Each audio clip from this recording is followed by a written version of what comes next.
Here is a comparison review between the Hyundai Sonata Hybrid Limited and the 2025 Toyota Camry SE and Ice Cap. These are both all new for the year. Which one's going to be better with MPGs and a daily drive? I'm Anthony from Hawkeye Rides, and I'm going to go over the pros and cons and the problem that I have with both variants. We're going to start off with the Camry. Front, you're going to have a more sporty grille design layout instead of having the horizontal bars on the LE.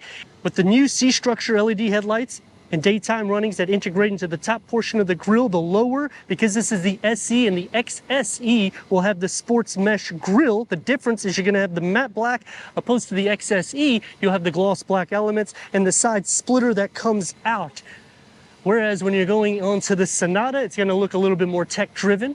The LED daytime running spin across nearly the whole hood, and the lower is going to look a little bit more aggressive with the satin aluminum. House underneath the Toyota is going to have the 2.5 liter 5th generation hybrid 4-cylinder, producing a combined of 225 horsepower. That's up 17 horsepower from the prior gen, and 163 pound-feet of torque. That's going to be the same as the prior gen, paired to an eCVT transmission, achieving 48 mpgs for the city, 47 mpgs for the highway. And the SE will have 18-inch wheels, gloss black.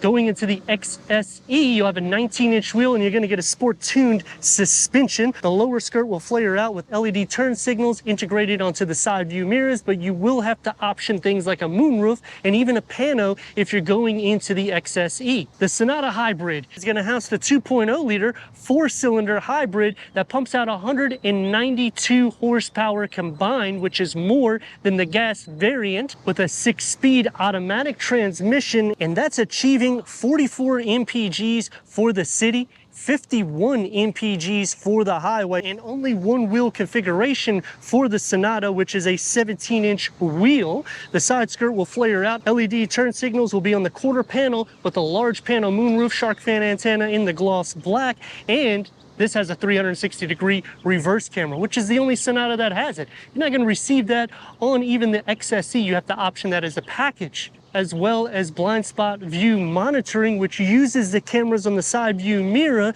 that will indicate whenever you're using your signals on the gauge cluster, so it makes it a little bit more safe. The SE lower is going to get the matte black with the diffuser, dual exhaust tips, gloss black for the Camry badging. The XSE will add gloss black here, integrating into the new C-structure LED taillights, whereas making it a little bit more sporty for the trunk lid H-style LED taillights. The lower gets the diffuser, and the satin aluminum bulges out like exhaust outlets. With a power liftgate only on the Sonata Limited, going into 15.6 cubic feet of storage. You'll have the storage net that can option a spare tire, split fold the rear bench in the back by pulling the levers, and that will increase the cargo capacity to the Sonata. Quick release going into 15.1 cubic feet with the bag holders on both sides. Underneath the floor, it's going to have a spare tire tucked underneath. And you can split fold the rear bench in the back by pulling these levers, and that will maximize cargo. You'll still receive the same hump from the prior gen.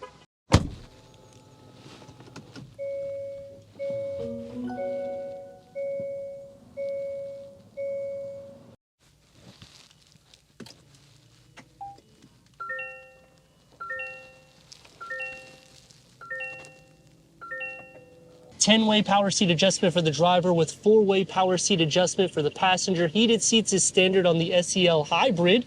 The Limited gives you ventilated seats, memory for the driver.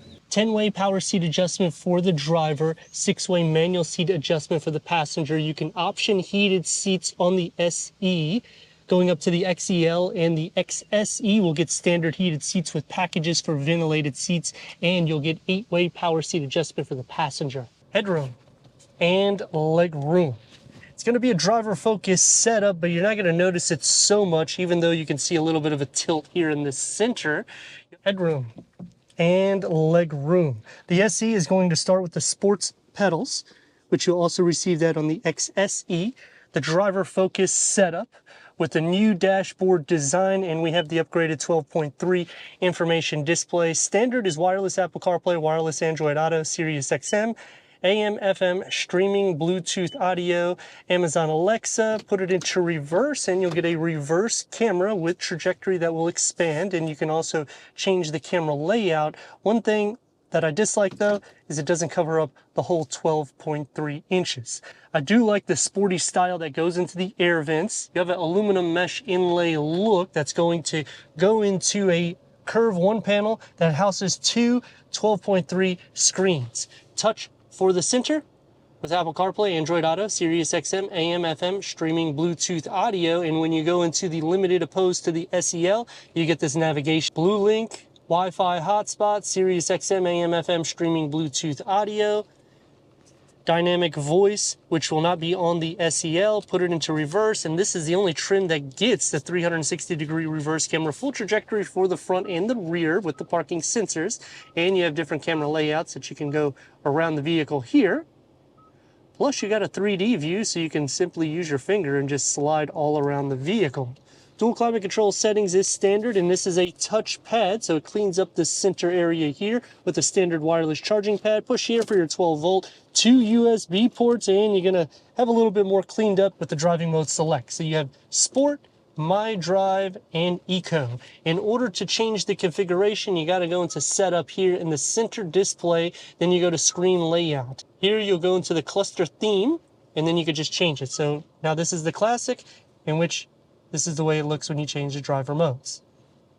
Graphic style, leather wrap steering wheel, 3-spoke multi-function, the paddle shifts, the stocks, and now the gear lever is on the steering column, which cleans up this area here so you have a little bit of a pocket, and the key fob for the new Sonata.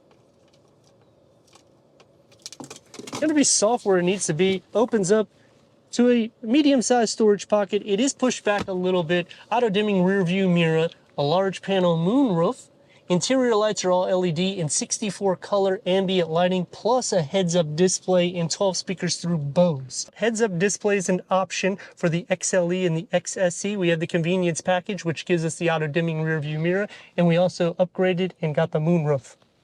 Dual climate control settings is standard, as well as a wireless charging pad with your USB ports, a little storage cubby, and the key fob for the new Camry. Soft tech is going to be around the gear lever. Driving mode select is going to be standard, as well as a 7-inch driver information display that can go through an array of information for the driver, including your sound system, Toyota Safety Sense 3.0, and any information for the driver. With a leather wrap steering wheel, multi-function. Does have a lot of buttons. You'll get the gloss black in between with the cross stitch in white, keeping the same button scheme design as the prior gen. Dashboard and door panel configuring together, coming back into a sporty armrest that opens up with a 12-volt charger, and it's pretty deep. One touch up and down for the windows.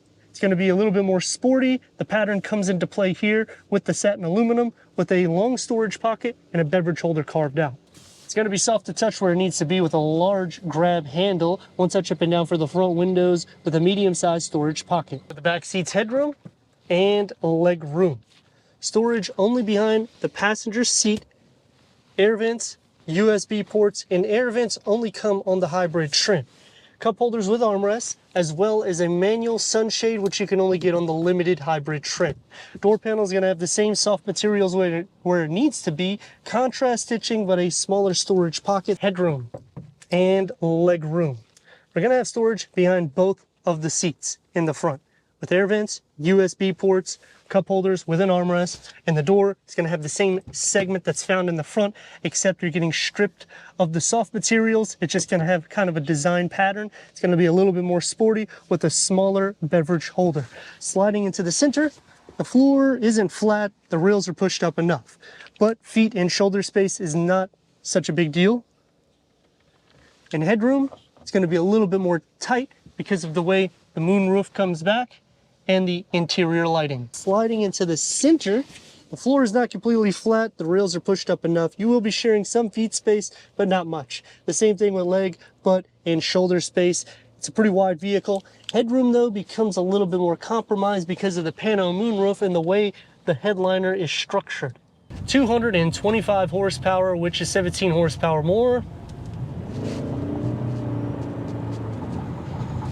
Now, it's not a sports car, but it can get the job done.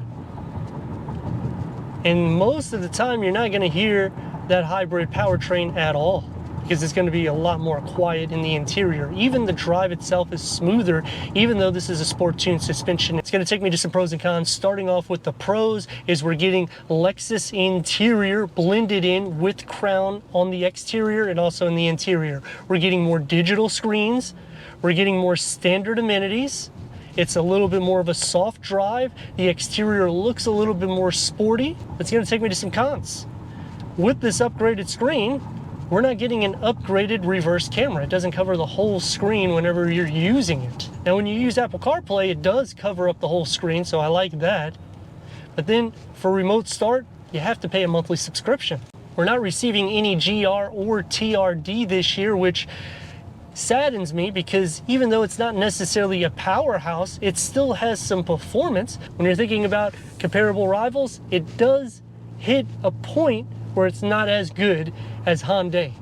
They're better in the highway for their MPGs. But it does outclass Honda and Hyundai with performance. Not optioning different power options makes it a little bit less competitive against vehicles like Hyundai. The safety's a lot more alert in this than the prior gen with Toyota Safety Sense 3.0. Now, against the Camry, you're going to be losing horsepower, but it's going to be relatively close to the 0 to 60 numbers, and that's not what these vehicles are about. It's about getting the best MPGs. But what I like about Hyundai opposed to the Toyota is you're getting a lot more standard features, like I was saying on the interior, because you're getting the pano moonroof, a 360-degree reverse camera, air vents in the rear sunshades, blind spot view monitoring, which the only vehicles that offer that is Hyundai, Kia, and Genesis. So it's a lot of value packed in, and you can almost save about $2,000 to $5,000 if you're speccing out the XSE trim compared to this. And going to the comparison SE, I mean, you're saving maybe $4,000 or $5,000 on the Toyota line, but then you're getting basically every single feature you would want plus more here. And off the line,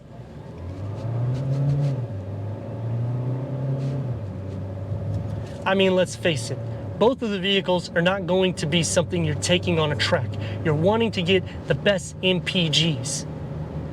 And when you go onto the Sonata, you're actually getting better highway miles. So for a day in and day out use, it can be better to go into the Toyota, but if you're going on highway, then you might want to consider the Sonata. And then when you're thinking overall package and savings, it goes back into the Sonata yet again, especially with the warranty, because you're getting 5-year, 100,000 miles. You're only getting 3-year, 36,000 miles when you go into Toyota. And on the SE Toyota, you have to option the convenience package to get a 12.3, whereas on the Sonata, that's going to come standard on either trim. I like that the configuration is a little bit less when it goes to the hybrid for the Sonata, plus you're getting more power options than you will in the Toyota. Comparing it against Honda, this is going to have a saving, and considering you have a turbocharge, a non-turbocharge, and a hybrid variant when you go to the Sonata, none of the rivals are giving you this, because the Honda dropped the 2.0. Yeah, you get a turbocharge, don't get me wrong, but it's not going to go anywhere. Not like the 2.0 liter used to. And when you go to Toyota, they only make hybrids, leaving the Sonata one of the best in class for options plus features. And yet it's still a practical family vehicle getting the best MPGs for the highway. But let me know what you think in the comments. And if you're new to the channel, consider subscribing. Check out the next video, merchandise, website, and Instagram. Leave a comment and a like.